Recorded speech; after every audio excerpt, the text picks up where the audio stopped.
राजधानी news channel में आपका स्वागत है और मैं हूं आपके साथ पिंकी प्रेरणा। जामताड़ा स्थित नारायणपुर थाना क्षेत्र के चिरूडीह गांव से 5 दलित परिवार के लोगों द्वारा जमीन कब्जा का मामला राजनीतिक तूल पकड़ता जा रहा है। मामला यह है कि जमीन कब्जा को उपायुक्त फैज अहमद ने आपसी विवाद बताया और जांच कर दोनों पक्षों को न्याय देने की बात कही है। साथ ही धारा 145 लगाया गया है, जिससे जो लोग जहां रह रहे थे वह वहीं रहेंगे। इसी कड़ी में जामताड़ा भाजपा एससी मोर्चा के जिलाध्यक्ष निमाई दास के नेतृत्व में 1 दिवसीय धरना प्रदर्शन एसडीओ कोर्ट के सामने किया गया, जिसमें पूर्व मंत्री अमर बावरी भी पहुंचे। मौके पर वीरेंद्र मंडल ने कहा कि इस जमीन पर पीड़ित दलित परिवार को प्रधानमंत्री आवास की स्वीकृति मिली थी, लेकिन गांव के दबंगों ने 144 लगवाकर काम रुकवा दिया और स्वयं उस जमीन पर कब्जा जमा लिया। फिर उस जमीन पर 145 लगाया गया, जिससे यह स्पष्ट होता है कि पीड़ित परिवार ही जमीन का मालिक है। पीड़ित लोग इस जमीन पर वर्षों से निवास करते आ रहे हैं। वहीं पूर्व मंत्री अमर बावरी ने प्रशासन को पीड़ित परिवार को जमीन वापस दिलाने की खुली चुनौती दी है। उन्होंने कहा कि प्रशासन के सामने लोकतांत्रिक तरीके से पीड़ित परिवार ने सारे दरवाजे खटखटा लिए, लेकिन न्याय नहीं मिला। मौके पर पूर्व मंत्री अमर बावरी ने न्याय न मिलने पर चिरूडीह गांव में नया इतिहास लिखने की बात कही।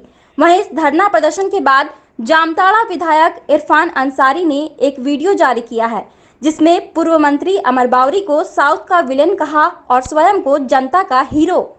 ये भी आप सब लोग देख रहे हैं, 4 दिन से ये दलित परिवार बाबा साहेब अम्बेडकर जी के इस भारत में उन्हीं के वंशज, उनके ही बेटा और बेटी, और दलित में भी महादलित है, वो सड़कों पर है, वो भूखे है, वो नंगे है, वो खुली आसमान के नीचे पड़े हुए हैं। और यहाँ का स्थानीय प्रशासन और राज्य की सरकार इसमें मूक दर्शक और मौनी मौनी बाबा बन करके बैठे हुए हैं। क्यों? क्योंकि सामने वाला जो प्रताड़ित करने वाले लोग हैं वो अल्पसंख्यक है, वो मुस्लिम समाज के लोग हैं। आपको मालूम होना चाहिए कि ये जो जामताड़ा का क्षेत्र है ये एसपीटी एक्ट के तहत आता है, संथाल परगना टेनेंसी एक्ट के तहत ये आच्छादित भूमि है, और दलित तूरी परिवार का आच्छादन भी एसपीटी एक्ट के तहत है। अब डीसी और यहाँ के तमाम राजस्व के पदाधिकारियों को बताना चाहिए कि एसपीटी के किस धारा के अंदर और किस डीसी के अनुमति के बाद, परमिशन के बाद इनके जमीनों का जो आज कह रहे हैं कि उनका दावा पुख्ता है, उनका दावा सही है, तो किस कानून और किस उपधारा के तहत इनके जमीन को वो अपने अंदर या अपने कब्जे का मान रहे हैं और स्थानीय प्रशासन कैसे उसको मान रहा है अपना, पहले तो ये बताना चाहिए। और दलित परिवार ने इतना गंभीर आरोप लगाया कि इनको जाति सूचक शब्द कहे गए, इनको गौ मांस खाने के लिए प्रताड़ित किया गया, इनको धर्म परिवर्तन के लिए कहा गया। चूंकि 5 परिवार ही बाकी रह गया है, 7 एकड़ जमीन है, उनकी गिद्ध दृष्टि उस जमीन पर है, एक ऐसे प्रताड़ित होकर वहां से भाग जाए या फिर इनका धर्म परिवर्तन हो जाए, इसलिए वो पूरी तरह से दबाव बना रहे हैं। जब धर्मांतरण निषेध कानून इस राज्य के अंदर लागू है तो डीसी साहब आपने क्यों नहीं उस पर काम किया? क्या ये माना जाए कि धर्मांतरण कराने के लिए ही आपको यहाँ का डीसी बनाया गया है? आप जो वैधानिक पद है वो वैधानिक पद को आप जो है किसी समुदाय विशेष के इस्तेमाल के प्रयोग का वस्तु बनाने वाले हैं। ये आपका जो यह काम है ये कहीं से भी उचित नहीं है, कहीं भी ये संवैधानिक अधिकारों का हनन है। आपको ये चाहिए कि 24 घंटे के अंदर पहले तो एसटी SC एक्ट के तहत जो केस हुआ है उसको लॉन्च करते हुए और जो भी तमाम आरोपी है उनको इमीडिएट गिरफ्तार किया जाए। इस पूरे दलित परिवार को उनके पुश्तैनी पैतृक जमीन पे वापस ले जाकर उनको बसाया जाए, इनकी सुरक्षा के 100% गारंटी ली जाए। जो जमीन इनका कब्जा किया गया है गलत तरीके से उसको वापस इनके हाथों में दिया जाए और धर्मांतरण निषेध कानून के तहत भी उन तमाम लोगों पे केस किया जाए। तब जानेंगे कि जो हेमंत जी की सरकार है और ये जो सोनिया गांधी जी, राहुल गांधी जी और प्रियंका गांधी जो दलित प्रेमी होने का जो बात कहते हैं, जो ढकोसला करते हैं, उसका भी अधिकार पता चलेगा। और ये जो छद्म भीम आर्मी वाले लोग हैं जो दलितों का भड़काने का काम करते हैं हिंदू समाज से, आज उनका भी पर्दाफाश हो गया है। आज 4 दिनों से दलित परिवार यहाँ बैठा हुआ है, लेकिन भारतीय जनता पार्टी छोड़ करके कोई दूसरा आज इसके हक अधिकार की लड़ाई लड़ने के लिए यहाँ नहीं आया है। और जो यहाँ का स्थानीय विधायक है उसके मुंह में तो सील हो गया है, जैसे कोरोना में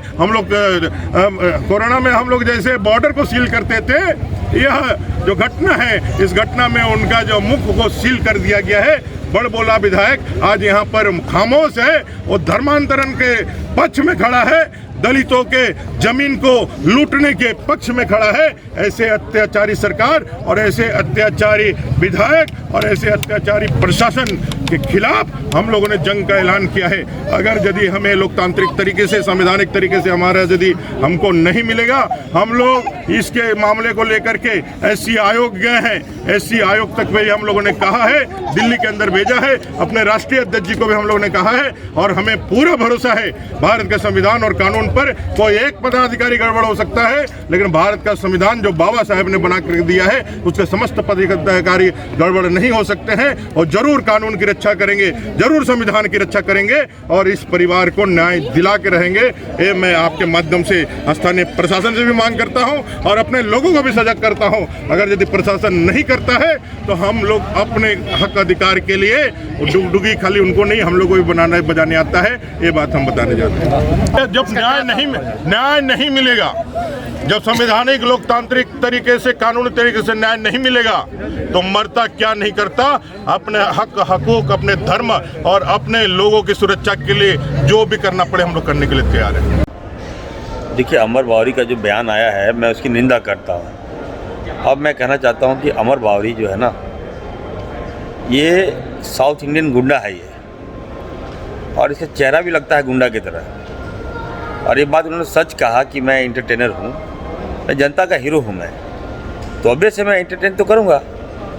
इनको इसलिए बुरा लग रहा है कि ये लोगों ने अपना जात को बेच दिया, दलित के नाम पर ये विधायक बना, एक भी काम दलितों का नहीं किया। इसने अपने आप को भाजपा में बेचा।